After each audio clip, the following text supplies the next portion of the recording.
Olá, Fabrício Venâncio aqui, seja bem-vindo a mais um vídeo da nossa série de estudos sobre o livro Segredos da Mente Milionária. Hoje a gente vai entrar aqui no sexto arquivo de riqueza. Indo direto ao ponto, o sexto arquivo diz o seguinte: as pessoas ricas admiram outros indivíduos ricos e bem-sucedidos. As pessoas de mentalidade pobre guardam ressentimento de quem é rico e bem-sucedido. Os dois primeiros parágrafos dizem assim, olha: as pessoas de mentalidade pobre costumam olhar para o sucesso alheio com ressentimento, ciúme e inveja. Ora, alfinetam com frases do tipo: que sorte eles têm! Ora, sussurram: esses ricos idiotas! Se você quer ser uma pessoa boa, mas considera os ricos naturalmente maus, nunca será um deles. É impossível. Como você pode ser algo que despreza? Então, logo nesse começo aqui, mostra realmente o poder do sentimento e da emoção que você tem, né? A gente já no começo aqui do livro, né, no primeiro vídeo, acho que já deu para ficar claro para você que você é governado pelas emoções que você tem com relação a algo. E com relação ao dinheiro, isso é a mais pura verdade. Então, mesmo que mentalmente, né, e racionalmente você queira falar, não, eu quero ganhar cada vez mais, mas se emocionalmente você tiver isso que comentou aqui, esse tipo de emoção negativa, é impossível que isso aconteça, tá? Continuando aqui, olha, é espantoso observar o ressentimento e até a raiva pura e simples que muitas pessoas de mentalidade pobre têm dos ricos. É como se acreditassem que eles são os responsáveis pela situação difícil em que elas se encontram. É isso mesmo, os ricos ficam com todo o dinheiro, por isso não sobra nenhum para mim. Esse é, obviamente, o perfeito discurso da vítima. E aqui ele conta uma história que ilustra bem o que ele quer dizer aqui, olha. Vou contar uma história, não para me queixar, mas para registrar uma experiência real que tive com esse princípio. Antigamente, nos meus tempos de dureza, eu tinha um carro velho. Mudar de faixa de tráfego nunca era um problema. Quase todos os motoristas me deixavam entrar. Depois que fiquei rico e comprei um belo Jaguar preto, novinho em folha, notei que as coisas mudaram. De um dia para o outro, comecei a ser cortado, às vezes ganhando gestos obscenos de brinde. Chegavam-me a tirar objetos e por uma única razão: eu possuía um Jaguar. Isso aqui, infelizmente, é muito comum, né?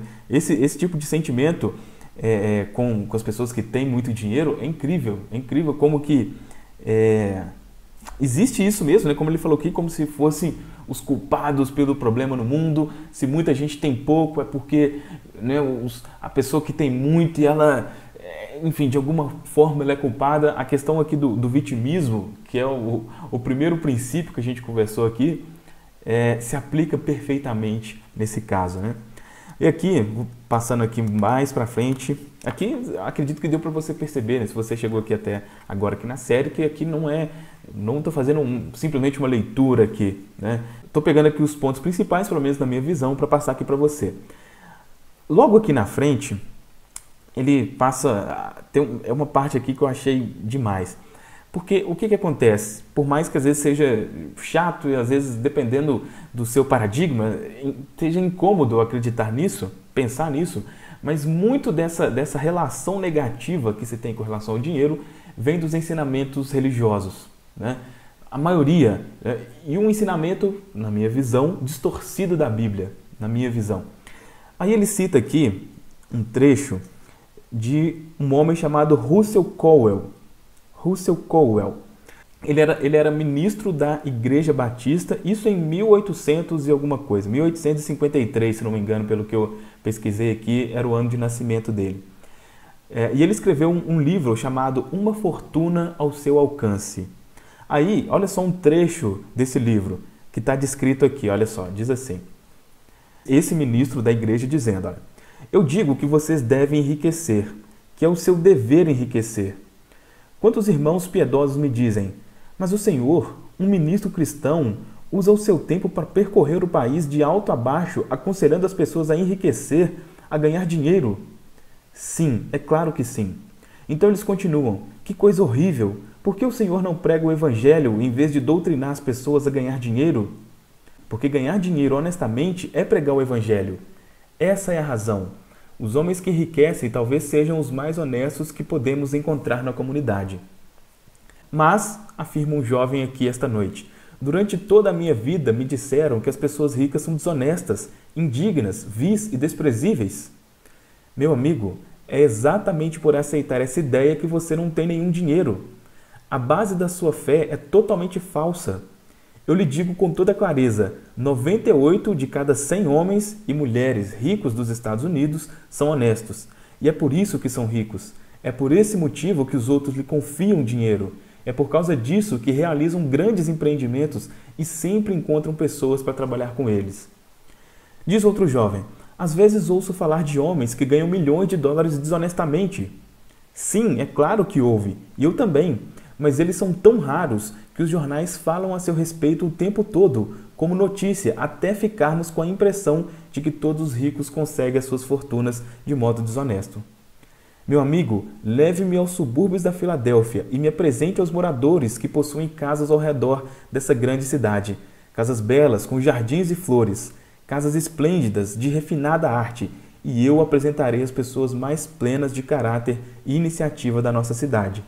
Aqueles que têm as suas próprias casas se tornam mais dignos, honestos e puros, mais fiéis, econômicos e cuidadosos por possuí-las. Nós pregamos contra a cobiça no púlpito e usamos a expressão lucro imundo de um modo tão radical que os cristãos ficam com a ideia de que é pecado um homem ser rico. Dinheiro é poder e é preciso ser razoavelmente ambicioso para ganhá-lo. Deve ser assim porque vocês podem praticar mais boas ações com ele do que sem ele. O dinheiro imprime as suas Bíblias, o dinheiro constrói as suas igrejas, o dinheiro envia os seus missionários e o dinheiro sustenta os seus pastores. Portanto, eu digo que é necessário ter dinheiro. Se vocês são capazes de enriquecer honestamente, é seu dever sagrado fazer isso. É um erro terrível das pessoas piedosas pensar que deve ser pobre para ser piedoso. É um trecho forte, né? Bem forte. E olha só, isso o ministro da igreja dizendo em 1853. Né? Imagina o tamanho da coragem que ele tinha que ter para falar isso, né? Porque hoje ainda esse é um paradigma muito forte, né? Em algumas religiões específicas. Imagina isso há 150, 200 anos atrás. Então é necessário que, se você pensar assim, né? Especialmente por um motivo, uma crença religiosa, repense, leia esse livro, estude aqui todos os vídeos que a gente está conversando para eliminar isso da sua mente o mais rápido possível. Porque, como ele disse aqui, se você pensar desse jeito, uma pessoa, por exemplo, né, uma pessoa que é pobre, ela é mais espiritualizada, ela é mais próxima a Deus. Não tem nada a ver uma coisa com a outra. Se fosse assim, o mundo seria espiritualizadíssimo, né? Porque o que mais tem é pessoa pobre. É óbvio que isso não faz o menor sentido. Bom, aqui ele cita alguns relatos, eu não vou entrar nesse ponto aqui, mas ele cita aqui alguns relatos que ele mesmo passou, o autor passou de surpresa, vamos dizer assim, né? Quando ele começou a ter contatos com pessoas ricas. Que ele tinha muito essa ideia, né, de que os ricos eram muito gananciosos e coisa do tipo, mas quando ele passou a ter contato com esse tipo de pessoa, mesmo antes dele ter muito dinheiro, ele começou a perceber que não tinha nada disso, né? Inclusive, boa parte deles encabeçando instituições de caridade e tal.